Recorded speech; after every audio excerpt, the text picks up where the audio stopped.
just on my way down into London to do a bit of work, because I work as like an intervention mentor, sort of, I don't know what they call them, but it's like a social worker for adults, or a mental health sort of consultant, someone that sort of help people get through certain things in life or certain avenues. But I was just thinking, like, I'm on the drive on the way down now, it's going to take me an hour. So I was just thinking about criminals, right? And whether or not we could be classed with mental health issues, because everyone used to say when I was a kid that I was crazy, right? So my nickname was Mad Marvin, right? And I never used to understand why everyone thought I was mental, right? And I used to think, oh, they're fucking idiots. Why does everyone keep saying I'm a nutcase? Why does everyone keep saying I'm crazy? Why does everyone keep saying I'm insane? And for years, I could never put my finger on it, right? Ever. Like, and I've done some crazy stuff. Like, I've been arrested for shootings, stabbings, beatings. Like, I've had fights with 5, 10, 15, 20 people on my own. Like, I wouldn't back down from anybody. Like, and I could never understand why, right? And I always used to put it down to living that life, right? Just, it's part of living that life. We made that choice, we've got to do it. We made that choice, this is the life we've got to lead. So my mindset was just constant, non-stop aggression and violence, right? And it was nuts. So obviously I went through 40 years of absolutely being involved, being arrested and getting accused of stabbings, shootings, robberies, murders, attempted murders. So that was the forte of sort of my journey, was just violence, ABH, GBH, possession with weapons, possessions with firearms to commit offences, conspiracy to murders, attempted murders, robberies, and that was basically what I was always under investigation for, and that's what I was always sort of nicked for. And there have been times when I'll be sitting in a police station. Like, I remember one time I woke up in the police station and I was just covered in blood everywhere, blood all up the wall, blood on the floor, and I was just like, how the fuck did I get here? So I've got on the door, said, officer, and come to the door about 6, 7-handed. What's up, Herbert? I was like, why am I here? Like, and they was like, are you alright? I said, yeah, look, do you know what? I can obviously see there's been a problem, right? And I've been a handful, but I honestly cannot remember like how I got here. I just woke up here. So they said, you're going to be alright if we let you out, Herbert? I said, yeah, of course I am. So I said, what have I been like? And they said, well, every time I've opened the door, every time I try to interview you, every time I try to do anything, you've just attacked us and it's just gone pear-shaped. I was like, wow, how many assaults am I up for? So at that stage, he said about 15 or 16.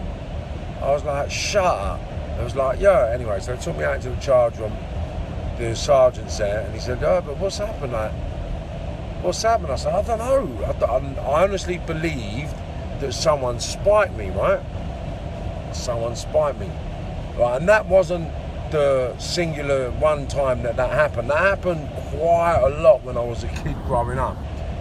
And I could never understand how that happened, or how I became so detached that I could forget what happened, right? And I just put it down to having a little one too many drinks, or just getting wound up too much, and just all brushed it off and never really paid attention to it. Come out of the police station, or come out of the remand centre, or got out of prison and just got on with life again. Never really questioned that there was anything wrong. Now, going through your life getting stabbed 23 times, chopped with swords and axes, 2 or 3, I think it's 4 times I've been chopped with a sword and an axe, 4 different occasions. So once was with an axe twice, and then once was with a sword once, and another time was with a sword once. And then I've been stabbed and cut 23 times, and then shot 5 times, right? So why wasn't I ever scared? Why wasn't I ever frightened? Why wasn't I intimidated for weapons, right?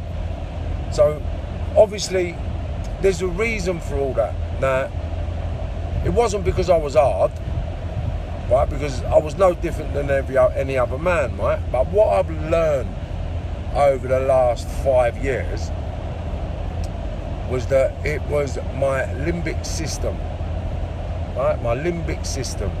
So look up limbic system. For all those that are watching, I would really advise, well, not even advise, but the bit of information I'd like to share with everybody, because it ain't really advice from my part, it's just an education really from a professor. So there's a guy called Professor Steve, oh my God, Steve Peters, that was it. Professor Steve Peters. Professor Steve Peters. Right, now he's developed a book called The Chimp Paradox. Now, I started listening to this book, and after the first 2 chapters, I actually realised why I'd actually been the person I'd been. I actually realised why I'd actually done everything I'd done. And I actually realised that I was not in control of my frontal lobe, or what they class as my human. So my human thoughts was the voice that used to say to me, oh, don't do that, you're going to get nicked. Or don't bother eating him, you're going to get nicked, or you're going to end up in prison. Right? That was the human, okay? And I never ever listened to that human, because listening to that human made me feel weak, right? So I just listened to my limbic system, which was like my pride, my ego, my alpha male, all the characteristics you needed to survive when we were Neanderthal species, Neanderthal Homo Erectus, Neanderthal pre-Homo Sapien, right? So before we became upstanding members of the Homo Sapien race, which is called human beings now, we was the evolutionary stage before the Homo sapiens, which is what we are now, was a Homo Erectus, right? Now, the Homo Erectus brain never had free will. It never had communication as we have it now. All it had was survival, protection, defense, and flee, fight or flight. So when I started exploring this book, I started to understand characteristics about myself, right?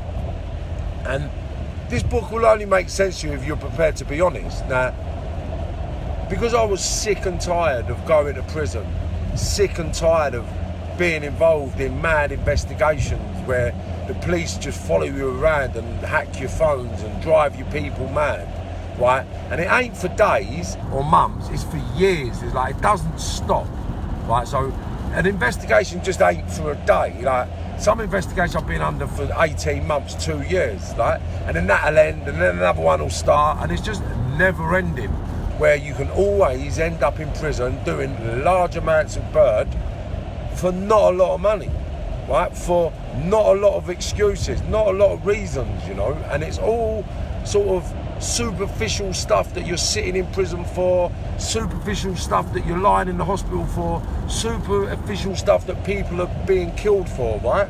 So when you can be honest with that reality, you can half question yourself as a decent human being. Now, I'm not saying I wasn't a decent human being. I was a decent human being walking a very dark path. And I believe that because I was such a decent human being walking that dark path is the one single thing that kept me from dying. Because when it's your time, it's your time. So I never understood why I used to do things. It used to just be like, we're criminals, right? And if they do this, then this is what's got to happen. Right, that's what's got to happen. Right, well, let's do it. So that's why they called me Ronsil, because I've just done what had to be done, whether I liked it or not. Afterwards, I'd feel really regretful and remorseful about everything I ever done. And then when you land in prison, you can't be remorseful or regretful because it shows weakness. So the minute you get in prison, you've got to bury that emotion and that remorse and tell yourself, fuck it, part of the life. That's what we do. It's just part of the journey. I ain't no mug. Okay, so I'm going to say it again because I don't stop saying it, right? And when the penny dropped, people have got to pat me on my back, right? I thought when I risked my liberty every single day, there weren't a day that went by that I never risked my liberty and freedom, right? For a price I could not put my finger on, because I was never guaranteed on how much I was going to get. I would always assumed I was going to get a certain amount of money, and I would have liked to have got a certain amount of money, but nothing was a dead cert. Even robbing the vans, stealing, robbing, like all of it, right? You was never guaranteed the prize. You was never guaranteed, right, we're going to get X amount. It was always between this amount or that amount. Even selling drugs, you're only going to get a certain amount of money back. You're not going to get 100% success. You might get 100% success on the first couple of years or the first couple of attempts, but ultimately you will lose. So risking my liberty every single day for a price I can't put my finger on. I was prepared to stab, shoot and kill and go to prison for a day to a lifetime, but yet look in the mirror and call myself sensible. Like, how could that equate to sensibility? Like, it just don't add up. So this book, The Chimp Paradox, and I've got to promote it because it's helped me, and anything that helps needs spreading, right? So everybody needs, or everybody could benefit from listening or engaging with this book, right? Now, this book made me realise a hell of a lot about myself, and what it taught me to do, Marvin Herbert, was to take my ego and my aggression, right? So my ego and my aggression gets taken out of my choice-making process. So anything I choose to do, I have to take my ego and my emotions out of it. And at the beginning, it's really difficult because everybody reacts to things and you think, well, do you know what, I'm going to do this or I'm going to do that. But then you've got to really think of what you are going to do and the ripples that you're going to cause. So now, the ripples that I'll cause. So I was like, if I wanted to go and nick some money, like, and I'm skinned like everybody else is in the working environments now, right? So I'm a working Joe Public now, and I'm skinned like everybody else. I'm struggling like everybody else, if not a little bit more than most people, because I've bit a little bit more than I can chew because of my ego. I've got to have a nice car and a nice house, right? So because of that, I've got to go without certain things because I'm not earning enough money to pay for everything. So I'm struggling just like every other working class member that's contributing to paying tax and the economy, right? Now, because I am normal, I have to look at everything from a normal perspective, right? So when I think, right, shall I go and nick some money? Right, I'll tell you what I can do. I could go and get 5 key, 10 key or 20 key of whatever products I needed to sell, and I could flip it. Like, it wouldn't be difficult for me to obtain an illegal product, right? It wouldn't be difficult because of the vast amount of people that I do know in the criminal fraternity, right? Now, the criminal fraternity may be sitting there, I'm not saying it's 100%, but some people will be sitting there thinking, you know what, he's going to fall over. I can't wait for him to fall over. Can't wait for him to fuck up. And they would love to see me committing crime again, right? It will never happen, but I could actually get myself involved and get some drugs and flip some drugs.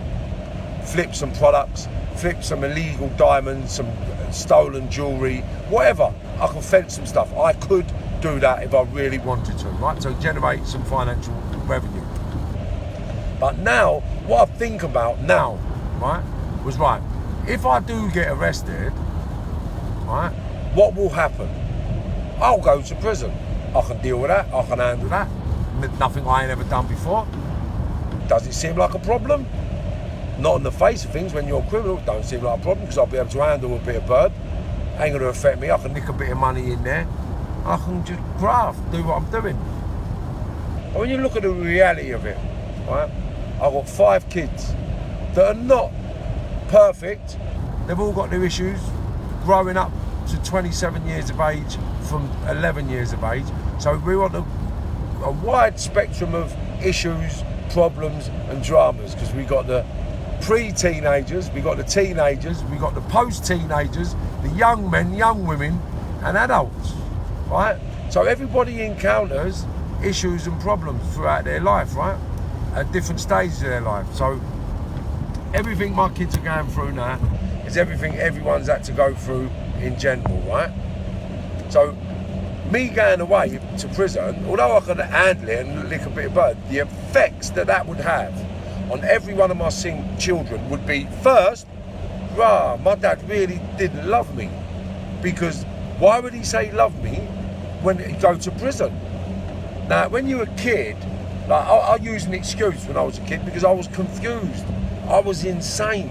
I didn't know right from wrong, really. Well, I did, and I chose to live wrong.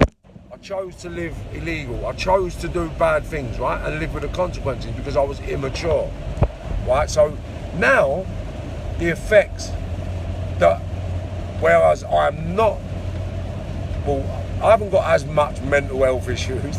I can't say I'm totally cured, but I'm on the right track and I'm 2/3 of the way there. So thinking about the ripple effects, right? Not only will my kids think I don't love them, the effects of them not thinking I love them. Now I've got 3 girls. Now we all know the effects the young girls face when they believe they're not loved by their parents. If a young boy like myself who didn't think he was loved went out and just risked his life to be loved, the power of love is exponential, never ending. So if your daughters think you don't love them, the issues are going to grow exponentially. And I wouldn't want to do that to my daughters. They're beautiful young ladies that are growing phenomenally well. I made some mistakes in my prior years, my previous years, but I'm destined not to make them same mistakes ever again. Okay, because then they are mistakes. If I keep repeating history into my sort of mature adulthood, then they're not mistakes, they're just choices, bad choices, right? And disgusting choices for someone at my age that have been through so much. So now I believe that I'm on that road to recovery and that I'm not dependent on violence, I'm not dependent on drugs and drink and alcohol to live. I'm not dependent on violence to deal with situations. Do you understand? Like, I'm not dependent on violence to generate revenue streams.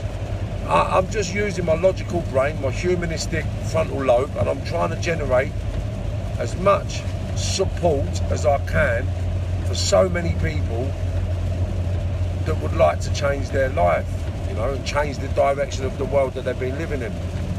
Now, I know more than most that most people, I'd say 98% of people that are running around committing illegal acts to survive are caught in that trap. They don't want it because every day they just wish for that bit of change or that opportunity to get that much money to get out, right? Because that is the key, getting out, right? So if the key is getting out, the one thing that has really made sense to me, right, was that to get out, you need change. And for change to happen, it has to start with you. It has to start with you. So change your food, change your diet, change your exercise routines, change your environment, change some of your friends. Because I guarantee you now that most of your friends are benefits. They're not even friends. They're people that rely on you for something, or people that you rely on for something. And when you break it down, you're not going to really want to admit it, but you will to yourself. Do it quietly on your own.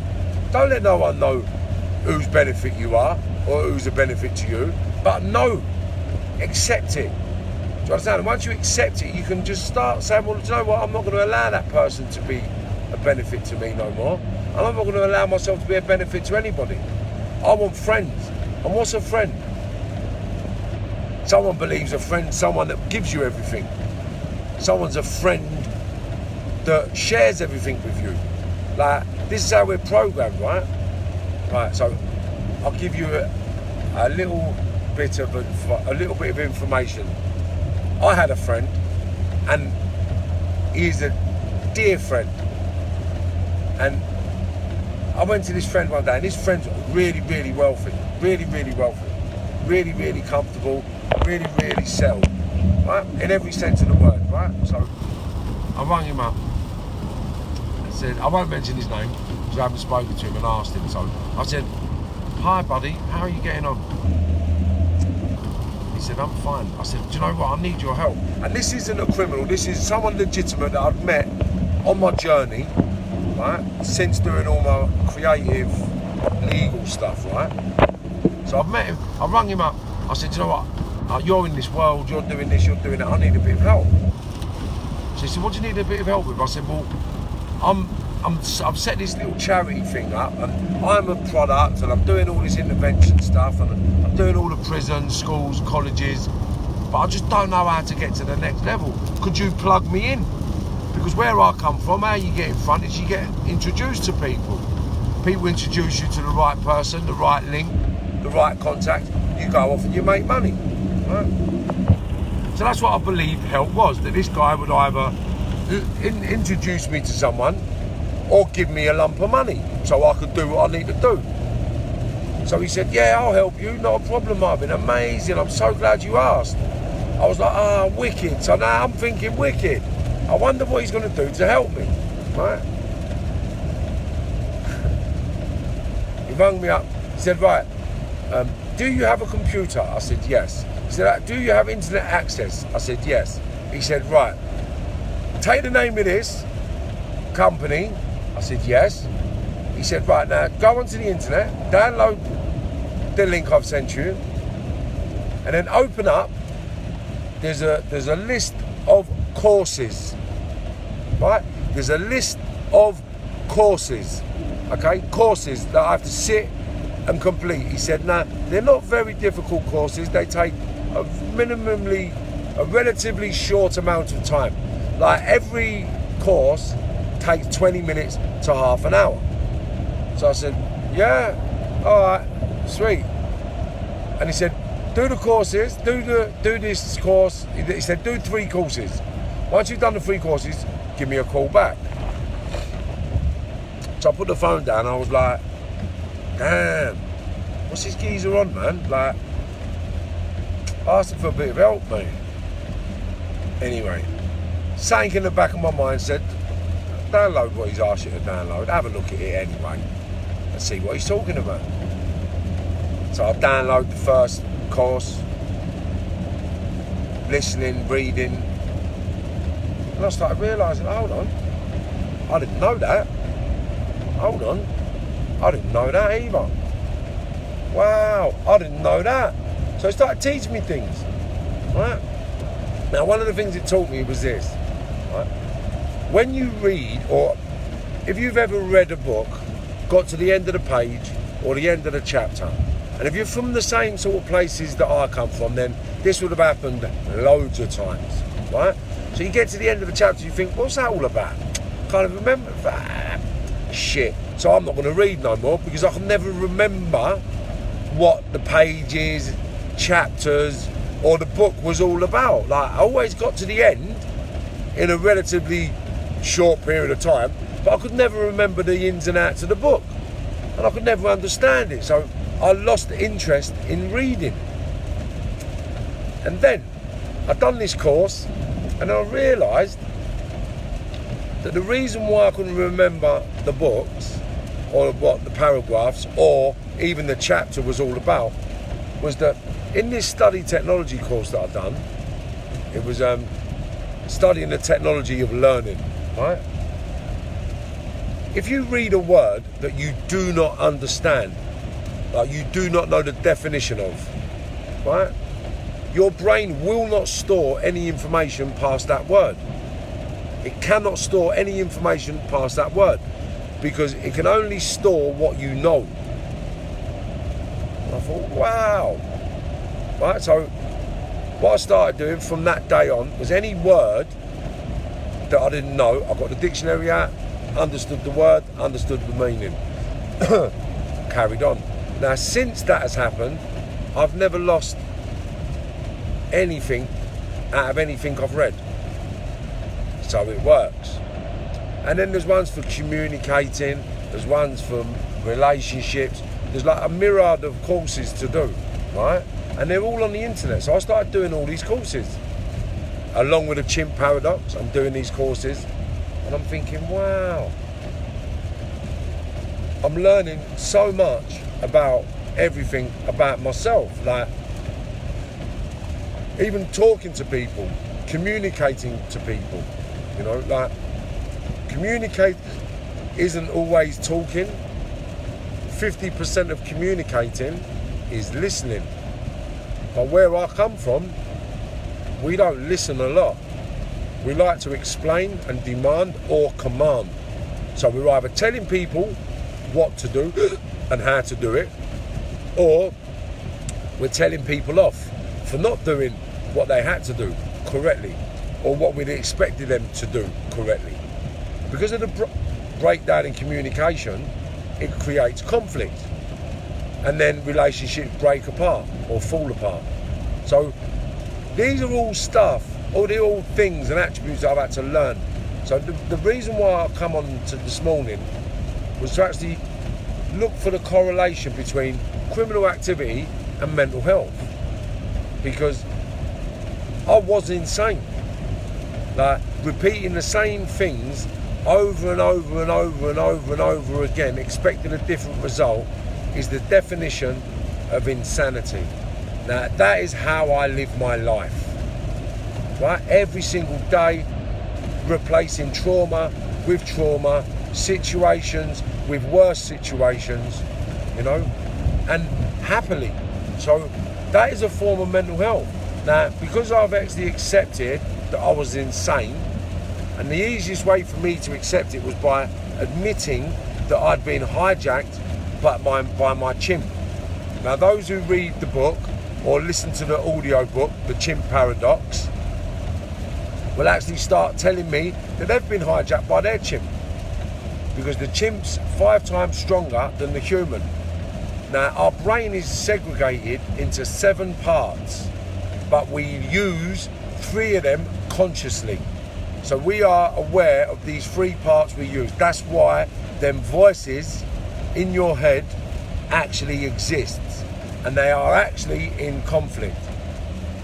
98% of people have referred to them as good and evil, the God and the devil. Okay, some people like to feel happier listening to it as the dog and the God and the devil. But for those who have got a broader, deeper sense of reality, like myself, I have nothing against religion, but religion just doesn't make that much sense to me. So I look above and beyond religion, okay? The cause of religion, what religion's all about. And religion, we're not supposed to segregate from any one species or race of human being, right? So we're all supposed to be treating each other like family, and we don't do that on this planet. The Jews don't treat the Jews don't treat the Catholics. The Catholics don't treat the Protestants. The Protestants don't treat the Hindus. The Hindus don't treat the Jews. Everyone treats somebody with conflict. So that's not religion to me. That's not religious. So I can't follow a faith, because every faith seems hypocritical to the one principle of treat each other like your brother and sister, mother or father. Like, there's no difference. And until every religion holds hands, then I can't hold hands with religion. But I believe in the higher power. I believe in a greater good. I believe in a positive energy stream that pushes this universe to great heights of sort of achievement, belief and quality, you know. So, was I mental? Yes, I was. Am I embarrassed that I was mental? No, I'm not. Why? Because I reached the pinnacle point of my life. I got to a point of my life where a lot of people would never make it, right? And I made it to a certain point, and then realised that I don't want to do this forever. Like, my hat's off to all those that can and do, but Marvin Herbert can't. And I'm not embarrassed to say that, you know. But I'm just fed up of risking my liberty every single day for a price I can't put my finger on. I'm fed up of stabbing, shooting, being involved with murders and all sorts of capers. Like, I'm just tired of it all, you know. So change needs to happen. So where does change start? With me. So my transition started the day I got shot. Because if those that know that the pain and the life that I went through after that was unbelievably extraordinary, challenging, and most men would have given up, you know. Like, I put my recovery and everything I've done down to one man. He says I give him too much credit, but I wouldn't have been here today if it wasn't for my friend, right? And I really wouldn't have been here. I don't know where I would have been, and I know if I'd have been back in England, back in the hotel, the hospitals, listening to the specialists here, like taking all the medication, I wouldn't have been the man I am today. So although he won't take credit and says I'll give him too much credit, he needs at least half of the credit, because if I couldn't have fed myself, fed my family or lived, then I couldn't have become the man I am today. So my diet, my information, my ingredients came from my friend. Now, yeah, I put the hard work in, but without that ingredients, without that confidence, without that belief, without that bit of support, I would never have been here. So I'm going to tell my friend it's we're both responsible, and there's no way in a million years I could actually give him too much credit, because credit is credit where credit is due, and credit is due from the one man on this planet, that actually threw me an olive branch with no agenda, with no cause for sort of, what do they call it, retribution. Like, he didn't want anything back. He never wanted anything back. He's never taken anything back. He's never asked for anything back. He's never asked for me.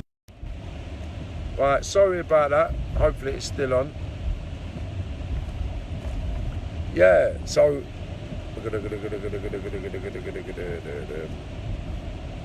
yeah, my guy. I wouldn't be here today if it was not for him. Wouldn't be here. So hats off to my pal. I'm going to be speaking in depth about our relationship and what our relationship means in the next couple of days. So yeah, it's just everybody has to focus on themselves, because I realised after 40 years, right, that I was insane and I had to change. Now, did I have some fun? Yeah. Did I have some laughs? Bundles. Did I have some pain? Extreme amounts of pain. Extreme amounts of suffering. Extreme amount of loss. Right, because all my friends, like my closest friends, do you know what I mean? Owen, George, Johnny, Tetley, Michael, Jason, Stephen, Paul, like Mark, like all these people are dead now. Do you understand? Like, people that know us know, people that know me know. Do you understand? Like, it's crazy. It's crazy, like Obi. Like, there's loads of people, like, I could just keep reeling them off, you know, but we don't dwell on the morbid, because my brothers and sisters that have passed, right, they've passed and they're shining down on us and they're looking after us, and every time that something goes wrong in my life and it picks itself back up, I actually look at the skies and think, do you know what, it's them guys that are looking out for me, them guys that are guiding me, them voices that are pushing me in certain ways. It's the spirit world, I know it, right? And I listen, and it pays dividend. Like, I'm not crazy for listening to them voices in my head that tell me not to be an idiot and don't risk my liberty and it ain't worth it. I listen to that voice now, you know, because they're the voices that make things happen. It's like, even sometimes you get the smell of your friend in your house and you think, rah, that just smelled like me. Do you know what I mean? Like, when I go through Lismore Circus, do you know what I mean? Simon Smith, bang, automatically comes into my mind. Do you understand? Like, it's crazy how things just remind you of certain people in life, and it's because they're there, they're present. Like, sometimes you be in your house and you put something down, and then you turn around to pick it back up and it's gone, and you think, huh? What the fuck? I just put that down. And then you look for it, you can't find it, you think, wow, that's deep. And then you relax, you go and do something else, you come back an hour later or 40 minutes later and it's exactly where you left it. And you think, nah, that was weird. Well, that's our spirit world playing with us, letting us know that they're there, looking after us, protecting us. We just don't look closely enough and pay attention. So, I'm all up for this change, because me changing my ways, changing my environment, changing my friend circles has benefited me. Now, I'm still friends with everybody. I still speak to everybody that wants to communicate. If you message me, I'll talk to you.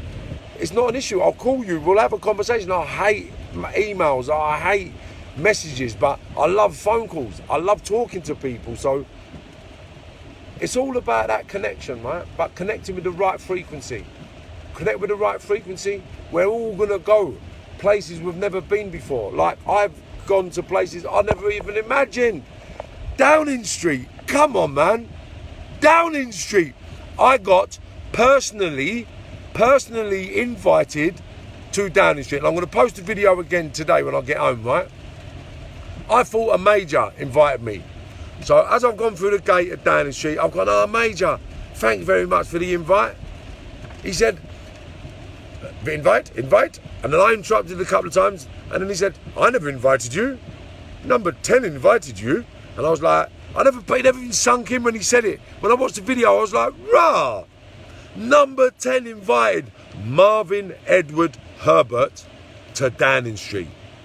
Now, if you know me, and you know what I've been up to the last 35, 40 years, you know, people like me don't go Downing Street. We don't get to Downing Street. Like, that old Marvin Herbert, like, if you'd have told me 7 years ago that I would have been in Downing Street, I would have told you you're off your fucking head and you're going nuts. And anybody that knows me would agree, exactly the same. Right, if I'd have come to you 7 years ago and said, right, do you know what, I'm going Downing Street in 2 years, you would have laughed your nuts off until you bloody had a coma. You know it and I know it. No one would have ever seen me get into Downing Street, right? No one, not even me. I never even believed I would be straight. That's how deep I was in it. I never thought for a million years I'd ever be legitimate. Never. But now look, I'm too frightened to break the law. I'm too frightened to break the law. Imagine that. Like, the consequences are way too great for me to even jeopardise break. Even if you come to me tomorrow and said, Marv, we're guaranteed £100 million, £200 million, I wouldn't want it. I'd say, do you know what? Good luck. Good luck, man. And I'll pray for you. I'll pray for you. But I can't be there, man. I can't be there. And I know I would not be there. I know I wouldn't be there, you know? Because what I have to lose, right, is the love and respect of all my kids. Yeah. And for once in my life, I actually feel loved by my kids. I don't feel close to them because the relationships and information is just thwarted and diluted and deluded. But when I'm on my own with my kids and I speak to my kids, they know I love them, you know, and well, I hope they do. They give me the impression they do, you know. But I know they love me, man. I've been messed up and I've been insane, but I've done things that I regret. And I've done things that I can never make right with my kids, and that's why I'll never ever break the law again, because my kids need me for the rest of their life. They never had me for a large portion of their younger lives, right? Oh, I do apologise for the emotions, but I'm really sad for what I took out of their lives. I'm really sad for what I took out of their lives just so I could be that fucking mug. It's crazy.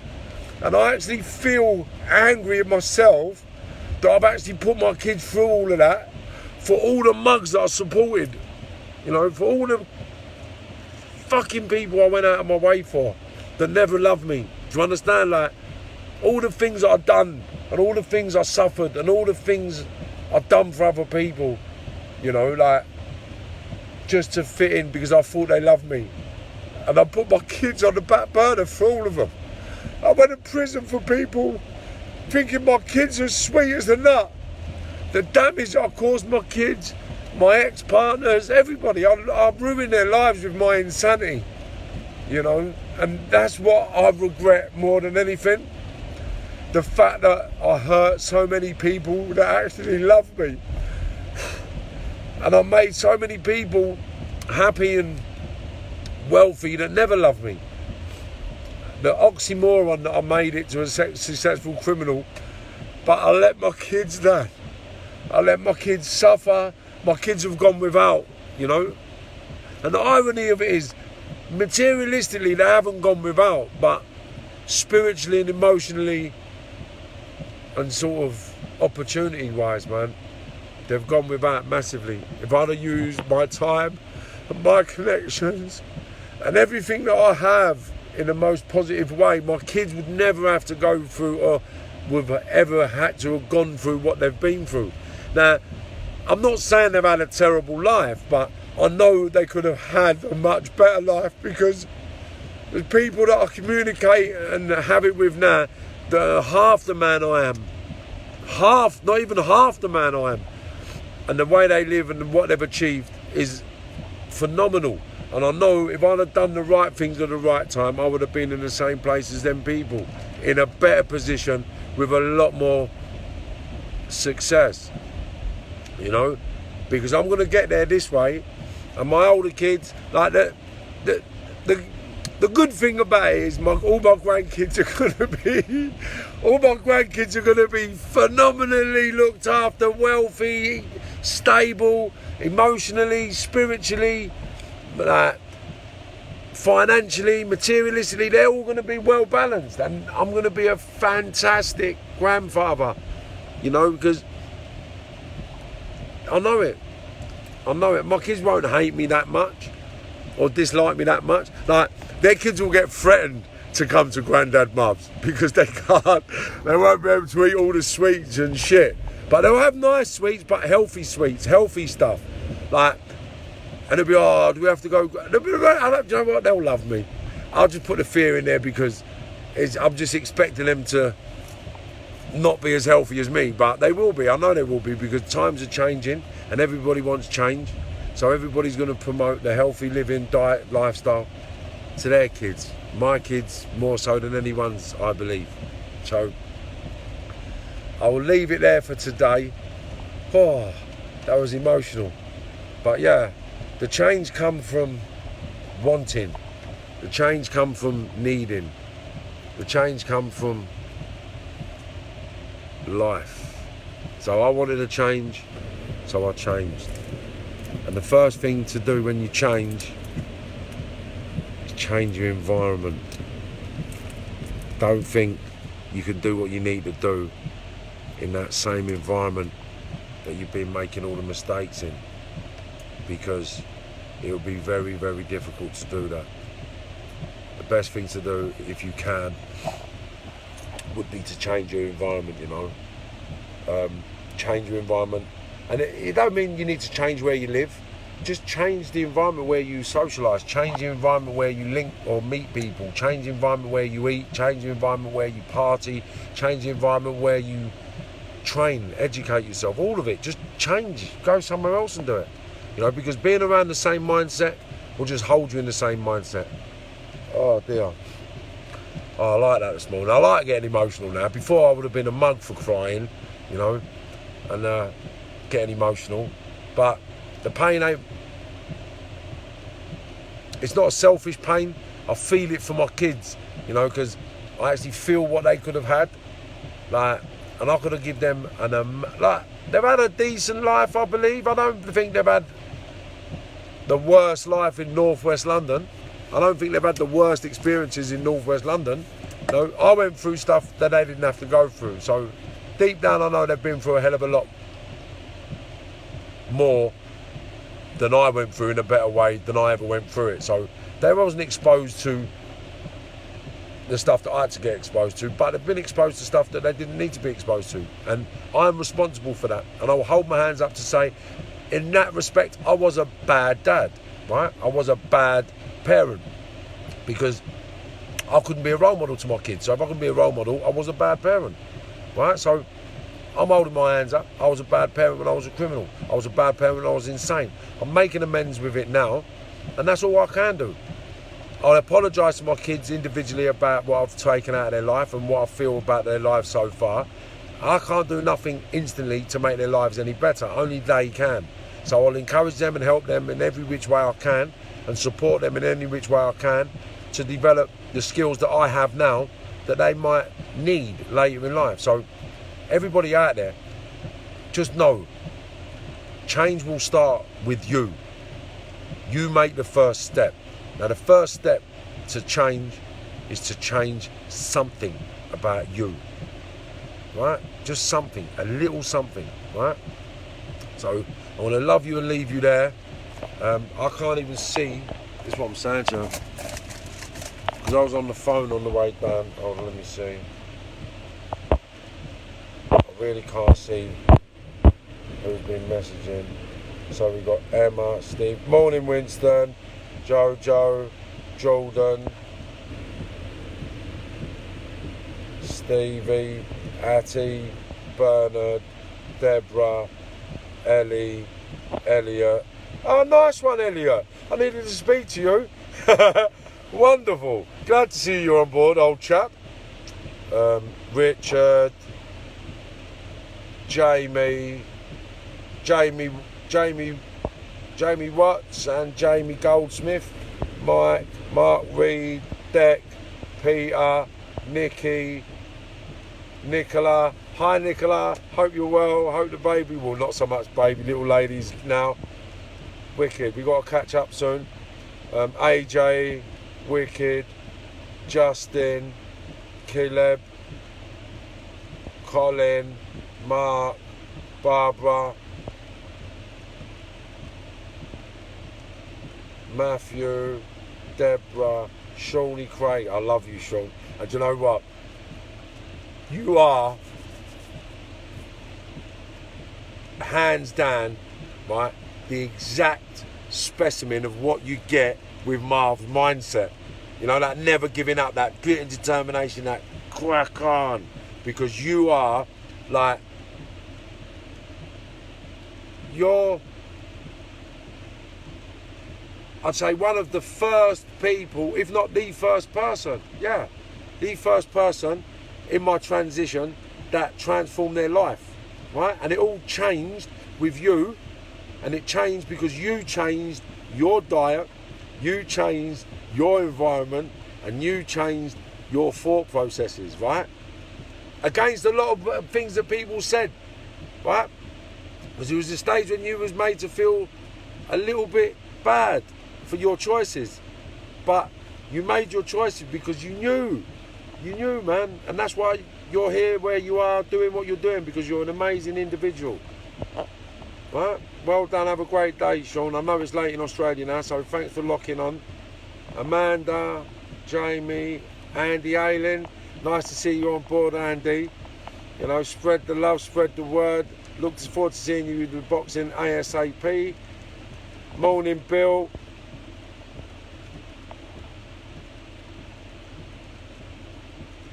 Yeah, the Chimp Paradox is unbelievable. Morning, Spencer. You know what? Spencer, man. Do you know what? I'm going to have a day, right? I'm actually going to have a day where I can reminisce about all the times I enjoyed out partying with all the people that I like partying. Now, it's going to be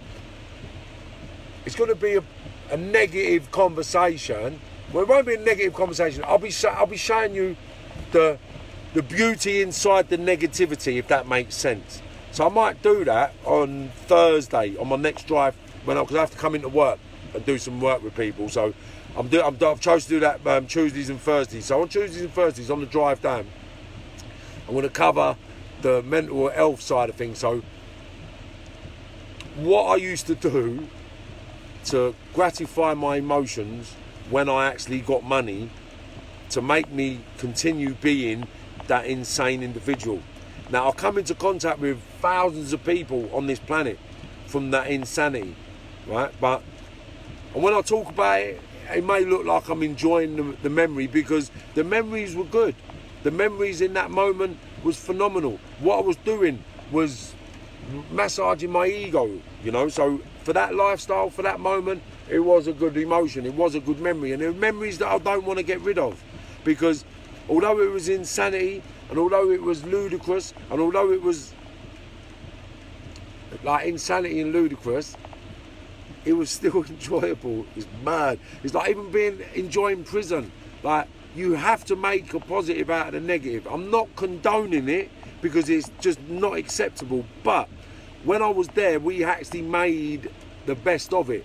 Now, I'd advise you never to ever do this, because the ripples of what we used to do will still catch up with you and affect your life in a bad way. So let me finish. Peter Crims, morning. Sonia, nice one, Sonia. Martin, Danny, Ben, John, Deborah, Anthony. Yes, Jay. Jay Julian, Mr. Rapid in the house. Nice one. Dean, Simone, Jason. Yep. Richard, Ridge. Yeah. Lisa Efron.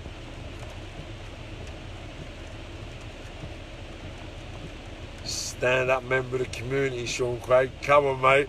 And you know what? I've always had this little gift to help. But now we're helping with all the right products. We're helping with all the right people. And we're helping with all the right environments. So, power to the people. It's lovely. Rosie, morning beautiful. Dean. Yes, Toller. My avid, he's like, what's it called? My favourite fad. You know, like, remember Eminem talk about Stan. Toller, you're my Stan. I'm only joking. I love you, my brother. John Mills, blast from the past. That's like 7-8 years of age, old Johnny boy. Michael the boxer, morning.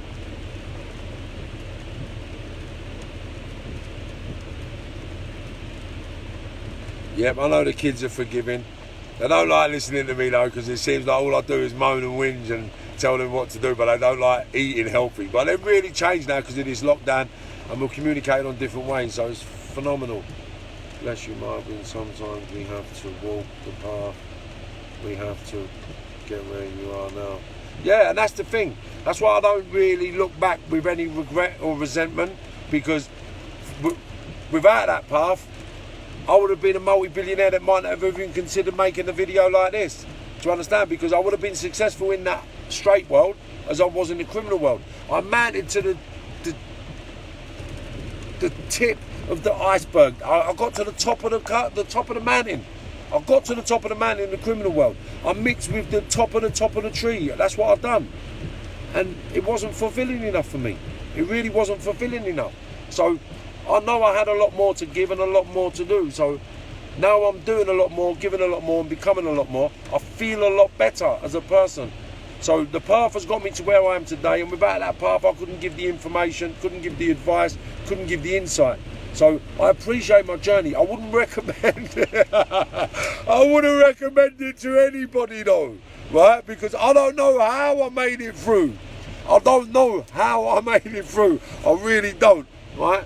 Now, maybe it was getting beaten with a belt as a kid, or getting my hands burnt by my dad, or getting punched to high waters, like getting battered by a 6'3" Barbadian man, like getting pummeled, like battered every week, getting my hands burnt, beat with a belt 2-3 times a week. Like, these are things that made me the man to deal with what I had to deal with. So I wouldn't advise anybody to go down my road at all, in the slightest. Like, if I could turn back the clocks, then I'll try to do it without the pain. Yeah, I'll try to do it without the pain. Yes, Louise. Morning, Will. Right, so that's basically everyone. Carl. Go on, Marv. Simone, Dean, Barbara, Michael. Yeah, Louise. Thank you for all your kind words, all of you. Because it's only you guys that respond that make it worthwhile. Do you understand? Because if the message is getting home. Morning, Peter. Peter's my 70-year-old gym buddy from Milton Keynes, Peter Treasure, and an absolute phenomenal man. And if you look him up, he looks about 50 years of age. He encourages intermittent fasting and alkaline products and healthy living, right? Go to the gym 3 times a week. And this man, he looks about 50 years of age. I'm telling you, he was in the gym. I'll give you the story. He was in the gym. I have a shave and an haircut, and I look 10 years younger than I do, I've been told, right? So I'm looking fresh. I've just come back from somewhere hot anyway, and I'm in the gym, and he's walking about having a little moan. So I thought he was about 50 odd years of age. So I always make a little crack. Oh yeah, it's hard when you get to our age, innit? Expect him to say, "Why? How old are you?" And he's like, our age. I was like, yeah. He said, I don't know about your age. He said, but I know when you get to 70 it starts. And I was like, say that again? He's like, I was like, well, how old are you, mate? And he's like, I'm 72 or 71 at the time he was. I was like, are you joking? He was like, no. I was like, wow. The geezer looks about 50, no more than 53, no more than, like, I didn't think he was that much older than me, and I'm 48. I was 47 at the time. So when I said it to him, I thought he was about 50. But he looked 50, so I cracked the joke, expecting him to say, wow, you look really young. He's 70 odd years of age. He looks amazing. His power that he trains with Les, another one, 80 odd years of age. He looks about 60, if that. The only thing that makes him look old is his ball patch. Same thing, intermittent fasting and just a healthy diet, training in the gym. So this is what I would promote to everybody, right? It's not even morning, Johnny. Hope you're well, buddy. My brother. Yeah, I heard they're taking a couple of restrictions off in Spain, which is good. Yes, Terry, nice to see ya. Connor, lovely, lovely. Morning to everybody, man. Right, so that was a bit of a broadcast this morning, just covering a little bit of mental health, because in Scotland they combated knife crime because they viewed it as a mental health issue. Now I believe if we combat crime as a mental health issue, we'll get a few more results, because I didn't realise what I was doing when I was a young individual, immature and inexperienced with life, and I just fell into a mindset that dragged me, pulled me and spun me in directions that I wouldn't wish on my worst enemy. Okay, so I'll leave you on that note, on a happy, positive note.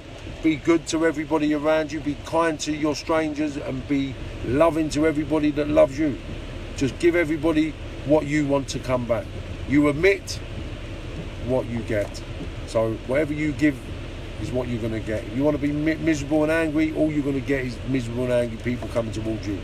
So be positive, respectful, caring, and don't forget, we're all one of the same DNA. Okay, so we're all brothers and sisters somewhere along the line. We're all connected somewhere along the line, and we all know each other. So we are human beings. We all know the best human beings. We all know the rude human beings. We all know the angry human beings. We all know the human beings. So for human beings' sake, let's all be human beings. Have a great day, and I'll speak to you shortly, and we'll be back on with my story tomorrow. Okay? Love you all lots, and I'll speak to you soon. Take care, and God bless.